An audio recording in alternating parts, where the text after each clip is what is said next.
ৰাম তুমি তপ পুণ্য তুমি বিনে শূন্য। কিমান ধুনীয়া কথা কৈছে। ঔ দেখো ইটো জগত কাৰ্পণ্যকো কৰো চৰণত ধৰো লৈক মোক মোকো লৈ যোৱা তাতকে লগত। তুমি যি পদ্ধতিৰে এই জীৱনৰ অৱসান কৰিব খুজিছা মোকো একেধৰণে লগত লৈ গুচি যোৱা, কিনো অসুবিধা আছে।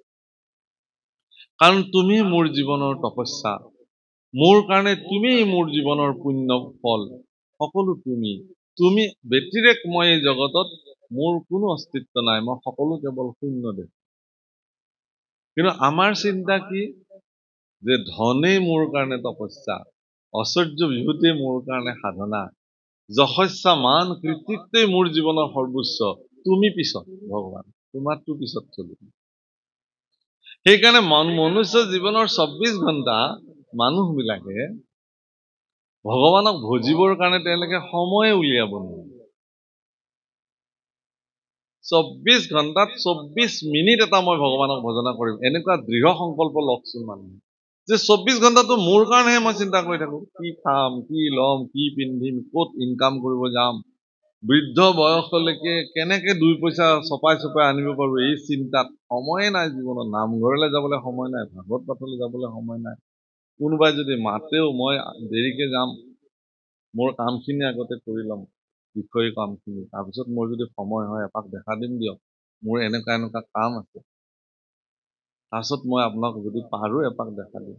সেইকাৰণে গৃহস্থই কয় বোলে ঠিক আছে দিয়ক, যদি দিনৰ ভাগত আপুনি ব্যস্ততা, এই গধূলি হলেও এপাক দেখা দিব আৰু। হ'ব দিয়ক, ভালে পালে আৰু গধূলি এপাক যায় আৰু মাতিলে, মই আহিব নোৱাৰিলো দেই, বেয়া নাপাব। গধূলি আহে, কাৰণ আচল অমৃতটো পান কৰাৰ কাৰণে তেওঁৰ হাবিয়াস নাই। গৃহস্থই মাতিছে সৌজন্যতাৰ খাতিৰত এবাৰ দেখা দিব লাগে। গতিকে ২৪ ঘণ্টা কেৱল নিজৰ কাৰণে থকা ব্যক্তিবিলাকে গোটেই জীৱন, তেওঁ যদি ১০০ বছৰৰ জীৱন অতিবাহিত কৰে, ১০০ বছৰত তেওঁ এটা দিনো ভগৱানৰ কাৰণে সমৰ্পিত নহল। হিচাপ কৰি যদি দেখে যে তেওঁ কৃষ্ণ সন্মুখী হৈ কিমান সময় থাকিলে, কৃষ্ণ বিমুখী হৈ কিমান সময় থাকিলে, দেখিলে যে গোটেই জীৱন কৃষ্ণ বিমুখী হৈ থাকে।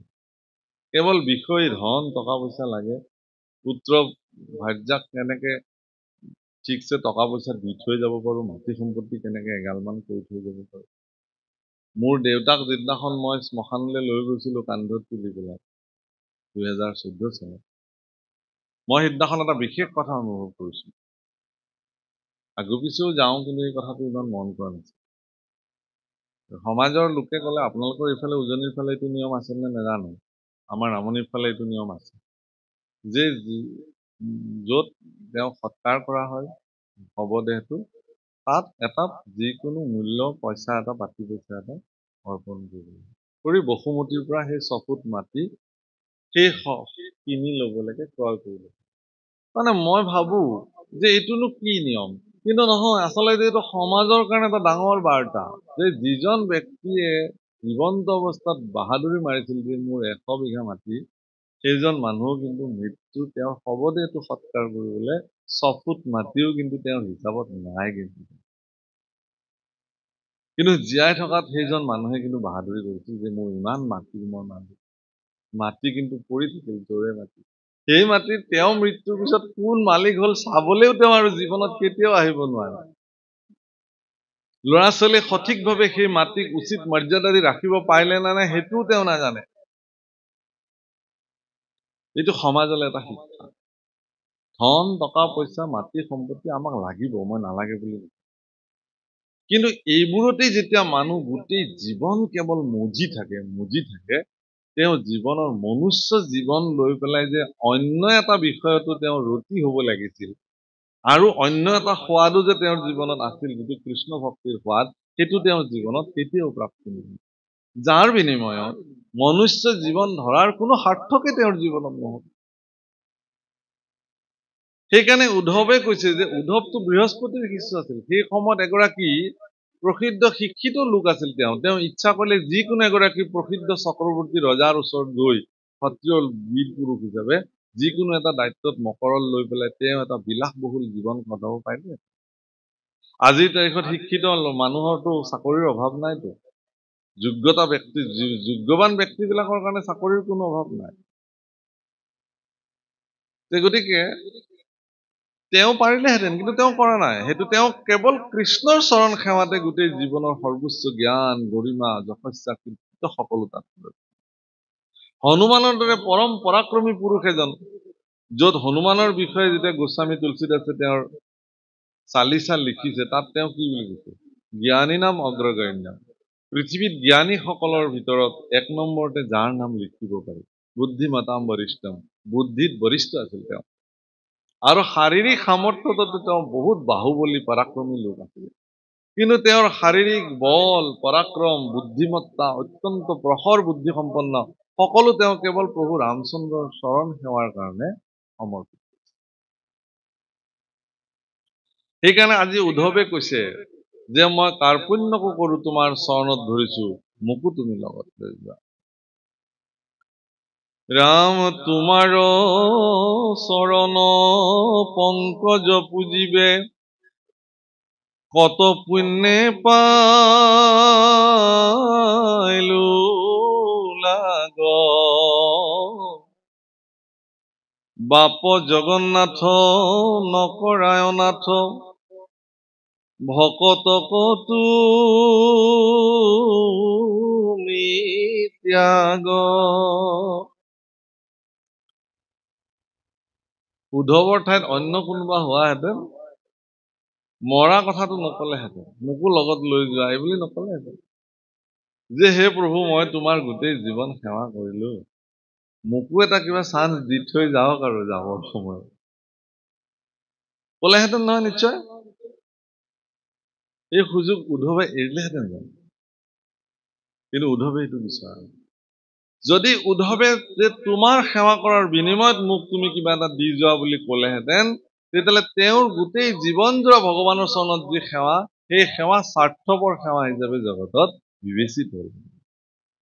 কিন্তু তেওঁ যে ভগৱানক কৰা সেৱা তেওঁৰ যে নিস্বাৰ্থ আছিলে, সেই কথাটো এই বাক্যৰ দ্বাৰা প্ৰতিপন্ন হৈছিল জগতত। সেইকাৰণে প্ৰভু অকল ভগৱানৰ সেৱা কেতিয়াও স্বাৰ্থপৰ দৃষ্টিৰে কৰিব নালাগে। সকাম মনোবৃত্তিৰে ভগৱানৰ সেৱা কৰা নাযায়, নিষ্কামী মনোবৃত্তিৰে, অৰ্থাৎ নিস্বাৰ্থতাৰে, যে ভগৱান মই তোমাক সেৱা কৰিছো মোক কিবা প্ৰাপ্তিৰ কাৰণে নহয়, কেলেই যে ভগৱানে আপোনাৰ কি প্ৰয়োজন সেই কথা ভগৱানে জানে। কাৰণ তেওঁ অন্তৰ্যামীতো, আপোনাৰ ভিতৰত তেওঁ যদি বহি আছে, তেতিয়াহ'লে তেওঁ কেনেকে নাজানিব? তেওঁ সকলো জানে। গতিকে আপুনি নিশ্চিন্ত হৈ থাকক। গতিকে আপোনাক তেওঁ যেনেধৰণে চলাব লাগে তেনেধৰণে চলাব। ৰাম সাম্যকে অমৃত তোমাৰ চৰিত্ৰ, শুনে মাত্ৰ যিটো নৰে, পায়া প্ৰেম ভাৱ নেৰৈ তুজু পাৱ, বিষয়কো পৰিহৰে। অশয়নে ভোজনে স্নান গোপস্থানে, সদা সেৱা কৰো আমি, তোমাক নেদেখি ৰাখি প্ৰাণ প্ৰভু, কিমতে বৰ্তিব স্বামী। সাম্যকে অমৃত, ইয়াত সাম্যক শব্দটো সংস্কৃতৰ পৰা সাম্যক শব্দৰ পৰা আহিছে। গতিকে সাম্যক মানে ভাল, শ্ৰেষ্ঠ। সাম্যকে অমৃত তোমাৰ চৰিত্ৰত, তোমাৰ চৰিত্ৰ সাম্যকভাৱে অমৃত, শ্ৰেষ্ঠ অমৃত। ইয়াতকে আৰু বেলেগ অমৃত নাই। শুনে মাত্ৰ যিটো নৰে, তোমাৰ চৰিত্ৰ কোনোবাই শুনাৰ লগে লগে তেওঁৰ প্ৰেম ভাৱ জন্ম হয়, আৰু তেওঁ তোমাৰ চৰণ কেতিয়াও এৰিব নোৱাৰে, আৰু বিষয়ৰ প্ৰতি তেওঁ নিজে নিজে বিৰক্ত হৈ যায়। বিষয়ৰ পৰা বিৰক্তি যদি নহয় এজন ব্যক্তি, তেতিয়াহ'লে তেওঁ ভোগী হ'ব। ভোগ প্ৰৱণতা তেওঁৰ জীৱনত ভোগ কৰিব লাগে। ভোগ মানে ইন্দ্ৰিয়ৰ প্ৰতি সন্তুষ্টি হোৱাৰ ব্যৱস্থাসমূহ ভোগ বোলে। চকুৱে কি চাই ভাল পায় আপোনাৰ চকুকেইটাই, সেই বস্তু চাবৰ কাৰণে চকু উত্ৰাৱল হৈ থাকে। কিন্তু সেই দৃষ্টিটো আপোনাৰ মনোবৃত্তিৰ লগত সি কিন্তু সম্পৰ্কিত। তেওঁ কেনেকুৱা বস্তু দৃষ্টি দি ভাল পাব। গতিকে তেওঁৰ যদি মানসিকতা যেনেকুৱা, তেওঁ তেনেকুৱা বস্তু চাবৰ কাৰণে চকু উত্ৰাৱল হৈ থাকিব, আৰু সেই বস্তু যেতিয়ালৈকে চকুক তেওঁ নেদেখুৱায় তেতিয়ালৈকে তেওঁ শান্ত নহয়। যদি তেওঁ ভবা অনুযায়ী তেওঁৰ চকুক তেওঁ দৰ্শন কৰাব পাৰে, সেইটো ভোগ বোলে। সেইটো চকুৰ তৃপ্তি হৈ গ'ল, চকুৰ ভোগ হৈ গ'ল, তেওঁ সন্তুষ্টি পালে। সন্তুষ্টি পোৱা নাই যদি তেওঁ বিষয় ভোগ কৰিছে, তেতিয়াহ'লে ইয়াতকেও আৰু বেলেগ ধৰণে দৃষ্টি দিবৰ কাৰণে তৃষ্ণা আৰু বাঢ়িব। কিন্তু যিবিলাক আধ্যাত্মিক দৃষ্টিভংগীৰে যিবিলাক ব্যক্তিৰ জীৱন অতিবাহিত কৰে, তেওঁলোকৰ চকুৱে কি চাব খুজিব? ঈশ্বৰৰ ৰূপ। আৰু সেই ঈশ্বৰৰ ৰূপ তেওঁলোকে ক'ত চাব খুজিব? তেওঁৰ সন্মুখত বিদ্যমান হোৱা প্ৰতিটো ঘটতেই ঈশ্বৰৰ স্বৰূপ দৃষ্টি দিবৰ কাৰণে তেওঁ ইচ্ছা কৰিব। অৰ্থাৎ আপুনি যদি মোৰ সন্মুখত উপস্থিত হয়, আপোনাক মই সাক্ষাৎ ঈশ্বৰ বুলি দৃষ্টি দিবৰ কাৰণে মোৰ চকুক মই বাধ্য কৰালো। এইটো মোৰ কাৰণে চকুৰ ভোগ। বুজিছেনে? কথাটো ধৰিব পাৰিছে নহয়? অলপ অসুবিধা হৈছে নেকি ধৰা? একদম কথাটো বুজিছে নহয় কথাটো? যে মোৰ দৃষ্টিত যদি আপোনাক মই ভগৱান বুলি লওঁ, যে এইজনটো সাক্ষাৎ ঈশ্বৰ, ভগৱানৰ ৰূপ তেখেত, আপোনাৰ চকুৱে এনেকুৱাকে দৰ্শন কৰিব অভিলাষ কৰি থাকে যে তাত বহুত ভকত গোট খাব, আজি সাক্ষাৎ ঈশ্বৰৰ বাংময় মূৰ্তি প্ৰতিষ্ঠা হ'ব, সুন্দৰ ঈশ্বৰৰ বাণীৰে নাম প্ৰসংগ হ'ব। গতিকে আপোনাৰ চকু, কাণ, নাক, শৰীৰ, ভৰি, হাত উত্ৰাৱল হৈ যাব লাগিব যে কেতিয়া সেই স্থানলৈ গৈ পাওঁ। হে জিভা সদা তোৰ মধুৰ আছে প্ৰিয় মাত্ৰ, জান তই ৰসৰ সাৰক। হে জিভা, তইতো সদায় ৰসৰ সাৰটো বিচাৰোতে তোৰ জীৱন গ'ল, তইতো জান কি ৰসৰ সাৰ। কিন্তু তুমি হৰিনামৰ ৰস এবাৰ জীৱনত পান কৰিবাচোন। সমস্ত অমৃততকৈ অধিক সোৱাদযুক্ত সেই ৰস তুমি এবাৰ পান কৰিছা না। সেইকাৰণে জিভাই যেতিয়ালৈকে কৃষ্ণনাম ৰস আপ্লুত নহয়, তেতিয়ালৈকে জিভাই পৃথিৱীৰ অন্য বিষয় ৰসকে সৰ্বশ্ৰেষ্ঠ ৰস বুলি গণ্য কৰে। মানৱ দেহাটো ক্ষণভংগুৰ, এদিন নিতু দেহা ভাঙি যাব। এই দেহা এদিন শেষ হৈ যাব। তাৰপিছত কিন্তু জিভাই আৰু ৰস আস্বাদন কৰিবলৈ সিও নাথাকে, দেহৰ লগতে সিও বিলুপ্তি ঘটিব। মানব দেহা মাটির ভাণ্ড, ভাঙলে হবে খণ্ডর খণ্ড।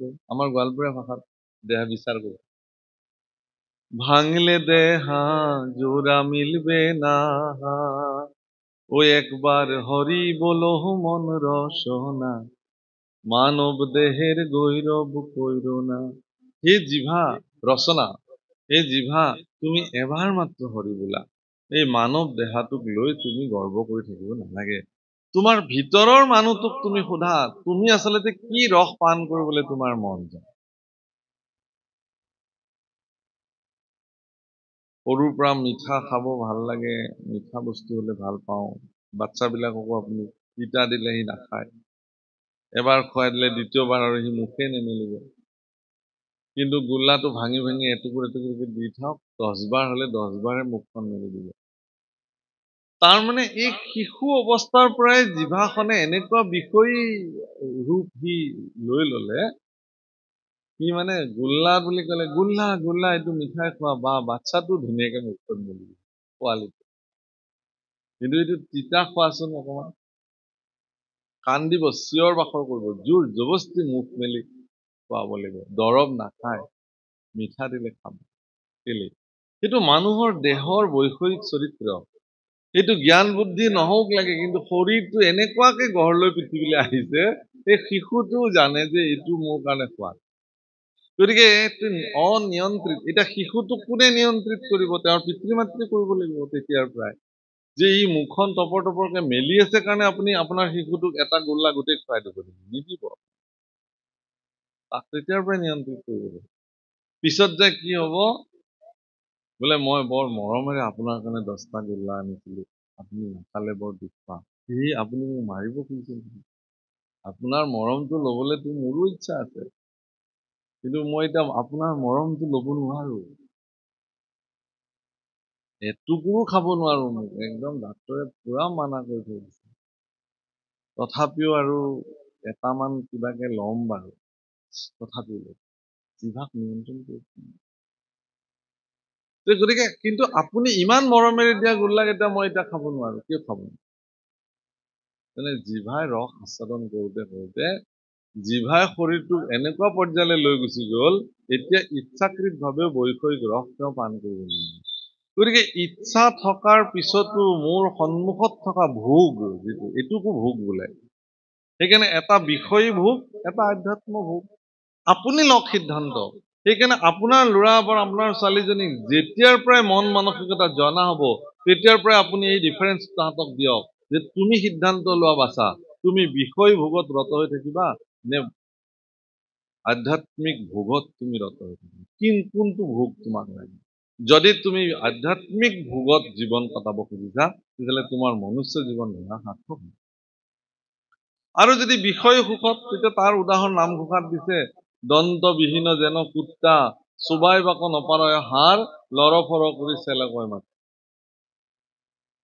দাঁত সৰি গ'ল কুকুৰৰ সন্মুখত মাংসৰ টুকুৰা চোবাবও নোৱাৰে অৱস্থাও নাই খোৱাৰ প্ৰবল মানসিকতা গোন্ধ শুনি থাকিব পৰা নাই আৰু তাক চোবাব নোৱাৰিলে এনেই জিভাৰে চেলেকিয়ে আৰু সন্তুষ্টি ল'ব আমাৰো অৱস্থা সেইটো বুজাই বুজিব কথাবিলাক এনেকুৱা ইন্দ্ৰিয় প্ৰবৃত্তি আমাৰ আছে এটা সময়ত সেই ইন্দ্ৰিয় প্ৰবৃত্তি কোনো কাৰণত সক্ৰিয় নহয় কিন্তু মনততো ইন্দ্ৰিয় প্ৰবৃত্তিটো প্ৰবল হৈ থাকে তেতিয়া কি কৰিব সেই দাঁত নোহোৱা কুকুৰটোৰ অৱস্থা আৰু মানুহটোৰ অৱস্থা একেই হৈ গ'ল সেইকাৰণে কৈছে যে এতিয়াৰ পৰাই আপুনি নিয়ন্ত্ৰিত কৰক অসুবিধাটো কি আছে এতিয়াৰ পৰাই নিয়ন্ত্ৰিত কৰক হে প্ৰভুসকল আধ্যাত্মিক জগতে আপোনাক এই অৱস্থাটোলৈ লৈ যাবৰ কাৰণে প্ৰয়াস কৰিছে যে ইন্দ্ৰিয়ৰ আসক্তি যিমান আছে তাৰ সীমাবদ্ধতা নাই তাৰ মানে কোনো পৰিসীমা নাই পৰিধিবিহীন ইন্দ্ৰিয়ৰ মানে আসক্তি ভোগ কিন্তু আধ্যাত্মিক জগতত ইন্দ্ৰিয়ৰ আসক্তি ভোগৰ পৰিসীমা নিৰ্ণয় কৰা হৈছে যে ইমানখিনিতে থাকিব লাগিব ইয়াতকে তুমি যাব নোৱাৰা গতিকে সেই সীমাত যেতিয়া তেওঁ নিয়ন্ত্ৰিত জীৱন কটাব তেতিয়া তেওঁৰ জীৱনত আটাইতকৈ শ্ৰেষ্ঠ সম্পত্তিটো জন্ম হ'ব যাৰ নাম ভক্তি যিটো মহাপুৰুষ গুৰুজনাই অত্যন্ত কঠোৰ ব্যৱস্থাৰ দ্বাৰা শ্ৰমৰ দ্বাৰা তেওঁ গীত পদ কৰিলে সংস্কৃতৰ পৰা অসমীয়ালৈ শাস্ত্ৰ অনুবাদ কৰিলে ভাওনাৰ সৃষ্টি কৰিলে খোল সৃষ্টি কৰিলে কেনেকে ভকতসকলক মানে ঈশ্বৰমুখী কৰিব লাগিব তাৰ কাৰণে প্ৰয়াস